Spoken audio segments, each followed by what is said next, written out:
ज्ञानियों को एक तरफ रख दीजिए और तुलसी को एक तरफ रख दीजिए। मुझे इस वक्त जिनकी मुझे सबसे अधिक कमी महसूस हो रही है सुलेमान आसिफ साहब की, वो मुझे एक बात हमेशा कहा करते थे कि पूरी दुनिया में अगर मुझे सिर्फ एक अजीम तरीन शायर को चुनना हो, किसी एक दानिशमंद को चुनना हो, तो मैं केवल और केवल तुलसी को चुनूंगा, क्योंकि उसने इतिहास के अंदर इतने कम समय बीते हैं तुलसी को गए हुए, उसने अपनी एक काव्य पुस्तक को एक धर्म ग्रंथ बना दिया।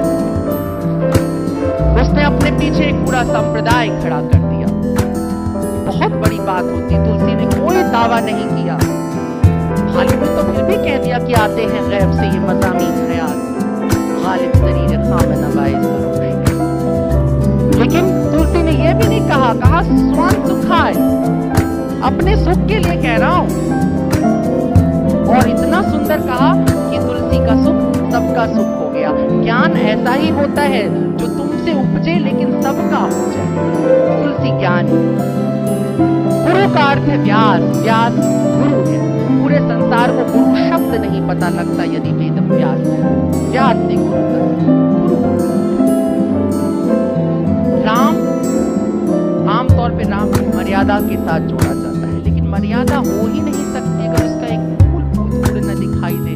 क्षमा, राम के पूरे जीवन में क्षमा, जितना क्षमा, क्षमाशीलता में एक देखो, हम लोग क्षमा करते हैं, माफ करते हैं, जाओ माफ कर दिया, ये माफ करना नहीं होता है। ये तो अपने पास हम इकट्ठा करते हैं, अपने अहंकार के अंदर कुछ पूंजी रखते हैं कि मैंने बड़ी माफ की। लेकिन जो संपत्ति सी रावण है तीन दिए न समान, सोई संपदा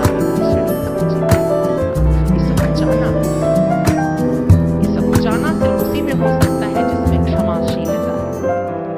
ये सकुचाना प्रेम है, गहरा प्रेम है, और राम के अंदर क्षमा है, इसलिए वो सबको क्षमा करता चला जाता है।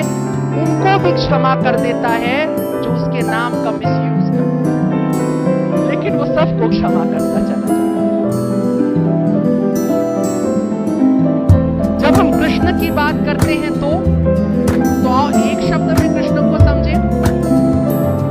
कृष्ण को अगर हम एक शब्द में समझना चाहें तो हम कहेंगे कृष्ण प्रेम। लेकिन जैसे ही मैं कहता हूं कृष्ण